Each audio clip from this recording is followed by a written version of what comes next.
So ngayon, my dear grade 12 learners, ay i-explain ko sa inyo through this video na uploaded sa YouTube ang fifth commandment, thou shalt not kill.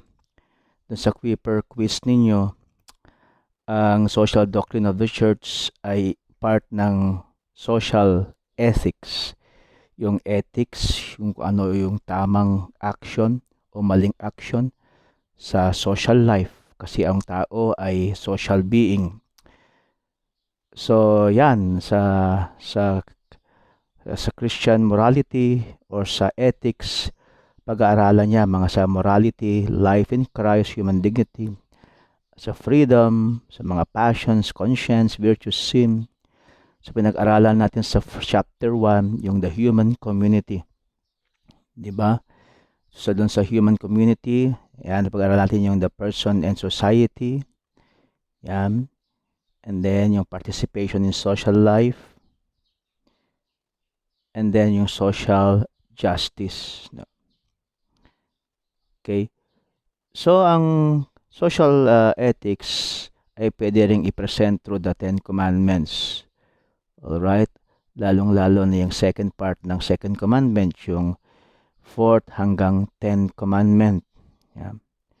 So yung 4th commandment ay napag-aralan ninyo ng last school year, yung grade 11 kayo sa family and human sexuality. Yan, do not kill, yan ngayon ang pag-aralan natin. The 5th commandment, you shall not kill. So ito is questions 466 hanggang hindi lahat ito, kundi hanggang 479 lang. Okay? Okay, 479 minus 466 ay 13 questions lamang siya ang pag-aralan natin. So, yung 480 ay pag-aralan natin next semester sa subject na Justice, Peace, and Environment. So, lahat ito ay in-upload ko sa GC ninyo. Mag-backread kayo. Medyo marami na. No? Pero pwedeng pag-aralan ninyo isa-isa. Pero okay rin dahil i-upload ko na ito kasi as one ito. So, sa question 466, why must human life be respected? No? Bakit ba ang buhay ay kailangang igalang? Human life must be respected because it is sacred, sagrado, ibig sabihin galing sa Diyos. This is holy.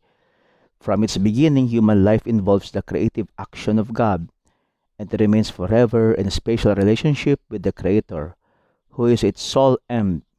It is not lawful for anyone directly to destroy an innocent human being. This is gravely contrary to the dignity of the person and the holiness of the Creator. Do not slay the innocent and the righteous. Exodus chapter 23, verse 7. So self-explanatory po, my dear grade 12 learners, ang ibig sabihin niyan. No? Why must human life be respected? Kasi yan ay sagrado. No? Galing yan sa Diyos. No? Ang buhay ay hindi yan galing sa iyo. Galing yan sa Diyos. 467, why is the legitimate defense of the persons and of society not opposed to this norm? So dun sa question na sinasabi ko sa inyo, na bang difference ng killing sa self-defense? Okay, self-defense is to maraming sumagot sa inyo ng tama. I-defend mo yung life mo at life ng iba. Because ang legitimate defense, because in choosing to legitimately defend oneself, one is respecting the right to life. Kung may papatay sa akin, i-defend ko sarili ko. No? So, dahil mayroon ng karapatang mabuhay. Either one's own right to life or that of another. And not choosing to kill. So, hindi ka pipiling papatay. No? As much possible, legitimate defense is, as much possible, wag mo nang patayin ng tao. No? Indeed, for someone responsible for the life of another, legitimate defense can be not only a right but a grave duty, provided only that disproportionate force is not used. Self-explanatory. 468, what is the purpose of punishment? No. So, ang punishment, kailangan bang magparusa? Depende, no? Pero kailangan magparusa, no? A punishment imposed by legitimate public authority, may legitimate public authority, parents na punishing their own children, pero mga teachers hindi pwede, pero pwedeng pagsabihan, no? Pero yan sa mga human rights, no? Okay, so has the aim of redressing the disorder introduced by the offense. Ito na pagpatay, may ikukulong, no? Okay, pero mga menor de edad talaga, no? Hindi pa pwedeng may kulong. Okay, of defending public order and people's safety and contributing to the correction of the guilty party. Kaya nga rehabilitation program o correctional, iko-correct natin ang nakagawa ng krimen. So yan ang purpose ng punishment. What kind of punishment may be imposed? Okay. The punishment imposed must be proportionate. Kung maliit lang na bagay, no, pwede pagsabihan ng mga anak, maliit na bagay, maliit lang na parusa. Pero malaking kasalanan, malaking parusa. Okay. So given the possibilities which the state now has for effectively preventing crime by rendering one who has committed an offense incapable of doing harm, okay, the cases in which the execution of the offender is an absolute necessity are very rare, if not practically non-existent. Evangelium Vitae. So yung capital punishment, no, hindi na masyadong kailangan yan, no. Marami ng dahilan, paraan na mag-prevent crime, sa CCTV, yung mga intelligence, no. Okay. When non-lethal means are sufficient, authority should limit itself to such means because they better correspond to the concrete conditions of the common good, are more in conformity with the dignity of the human person. So kahit criminal, kahit rapist, ay meron pa ring dignity, no? And do not remove definitively from the guilty party the possibility of reforming himself.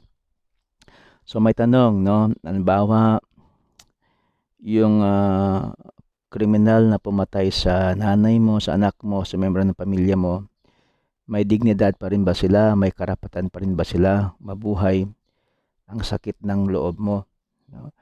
Pero kahit ganun pa man, sila pa rin ay tao, no? Mayroon silang dignidad, mayroon silang karapatan, kaya kailangan nilang mapunish, makulong, no? So yun, no? Para to possibility of reforming himself. Okay?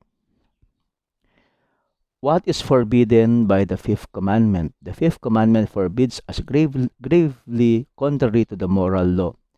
Direct and intentional murder, yung talagang diretsahang at gusto mong pagpatay, at and cooperation in it.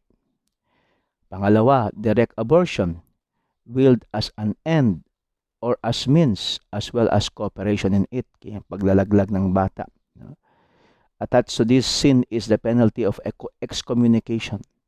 So my dear grade 12 learners, kung agpalaglag kayo, ti anak yu, ket detaket, dakil nga basol, kaya nasawin excommunication ang punishment ninyo. So aware na kayo dyan. Ibig sabihin, kailangan mong mangumpisal at sabihin mong alam mo na punishable by excommunication ang abortion. Ang ibig sabihin ng excommunication, Father? Ang ibig sabihin ng excommunication ay you're outside the communion of the church. So hindi ka pwedeng magtatangkap ng sakramento kung hindi ka nangumpisal. From the moment of his or her conception, the human being must be absolutely respected and protected in his integrity. Direct euthanasia, which consists in putting an end to the life of the handicapped, the sick, or those near death by an act or by the omission of a required action. Okay. For example nito, yung $1 Million Baby na pelikula, yung boxer na babae. So, para bang vegetable na siya, parang hindi na siya makapag-boxing. So, pero pwede pala sana siyang mabuhay. Pero yun, no? Tinanggal na nila yung karapatang mabuhay yung boxingerong babae. Yan ang euthanasia. Suicide, involuntary cooperation in it, no? So these days, napakalungkot dahil dalawang nag-suicide. Yung una, yung babae, may misahan ko bukas, ay nagpakamatay dahil sa napakaraming utang. Yung pangalawa naman, taga Liberta, dahil may sakit ng loob, no? So yun, no? And voluntary cooperation in it, insofar as is grave offense against the just love of God, of self, and of neighbor. Okay? So, one's responsibility may be aggravated by the scandal given. One who is psychologically disturbed, no, or is experiencing grave fear may have diminished responsibility. Kaya pwedeng misahan ng mga nagpapakamatay, no, dahil nga depressed sila, no, wala sila sa kanilang mga sarili. What medical procedures are permitted when death is considered imminent? Anong mga medical procedure kapag malapit na mamatay ang isang tao?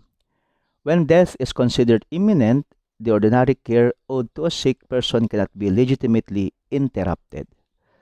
However, it is legitimate to use painkillers which do not aim at in death and to refuse overzealous treatment.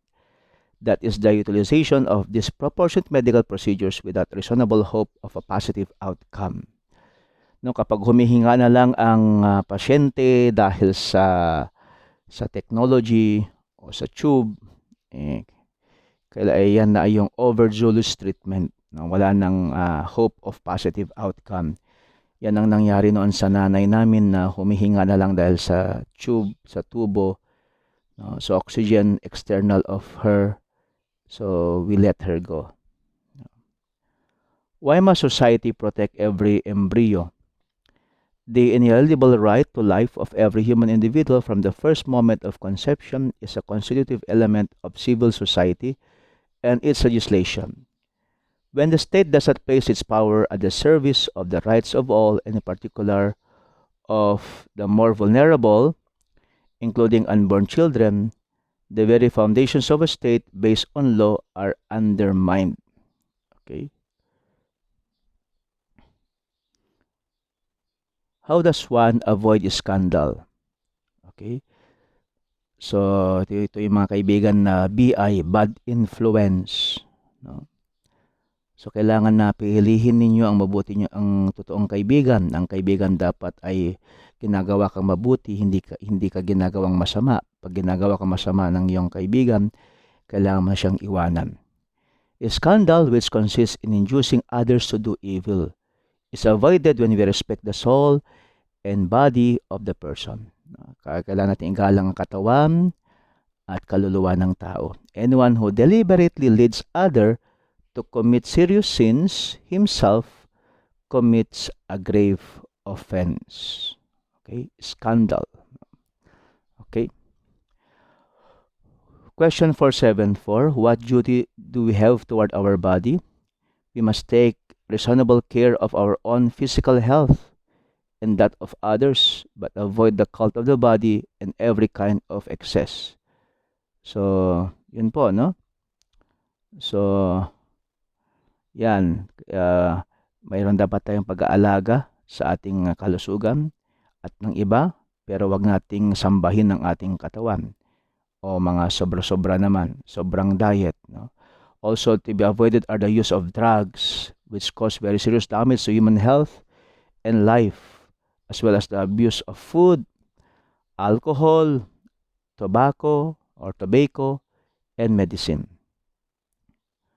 475, when are scientific, medical, or psychological experiments in human individuals or groups morally legitimate? They are morally legitimate when they are at the service of the integral good of the person and of society, without disproportionate risk to the life and physical and psychological integrity of the subjects who must be properly informed and consenting. So, morally legitimate ang mga scientific, medical, or psychological experiments sa isang tao o grupo kung ito ay at the service of the integral good of the person and of society. Tulad ng experiment ng vaccine, may mga phases ito, mga Sinovac, mga AstraZeneca, itong klase ng mga vaccine, no? Johnson & Johnson, etc. So, legitimate sila without disproportionate risk to the life and physical and psychological integrity of the subjects. Kaya nag-experiment muna sila sa mga hayop bago sa tao. who must be properly informed. You must inform yung mga nag-eksperimentuhan na tao at mga grupo, at dapat gusto, consenting. 476, are the transplant and donation of organs allowed before and after death? The transplant of organs is morally acceptable with the consent of the donor and without excessive risk to him or her. Dalawang kidney, for example, pwedeng i-donate ang isa. Wala na masyadong risk ito. Before allowing the noble act of organ donation after death, one must verify that the donor is truly dead. So maraming salamat na marami sa inyo na sumagot na kapag mamatay sila, para bang handa kayong mag-donate ng organs ninyo, tulad ng puso, etc., para mabuhay ang iba. Okay? 477, what practices are contrary to the respect for the bodily integrity of the human person? They are kidnapping and hostage-taking, terrorism, torture, violence, and direct sterilization. Amputations and mutilations of a person are morally permissible only for strictly therapeutic medical reasons. Okay? So, ni-discuss ko ito doon sa mga previous YouTube na 477. So, pwede kayo pumunta doon. No? Meron ko explanation dito. 478. Okay, last two. What care must be given to the dying? Yung mga malapit na mamatay. The dying have a right to live the last moments of their earthly lives with dignity and above all, to be sustained with prayer and the sacraments that prepare them to meet the living God. So, merong karapatan ng mga malapit na mamatay, yung right to live the last moments of their earthly lives with dignity. At sapat mayroong prayer and sacrament that prepare them to meet the living God. Kung may mga lolo at lola kayo na malapit na mamatay, huwag kayong mag-atawili na tumawag sa akin, sa pari, para ibigay sa kanila ang huling sakramento at ang mga huling dasal. Last but not the least, how are the bodies of the deceased to be treated? Yung katawan ng mga namatay. The bodies of the departed must be treated with love and respect. Their cremation is permitted, provided that it does not demonstrate a denial of faith in the resurrection of the body. So, permitted ang cremation. No? Okay, basta wag mong i-deny ang faith sa resurrection of the body. Okay, maybe on Monday, tatawag ako ng isang video call para i-explain ko sa inyo ito isa-isa para mas maintindihan ninyo.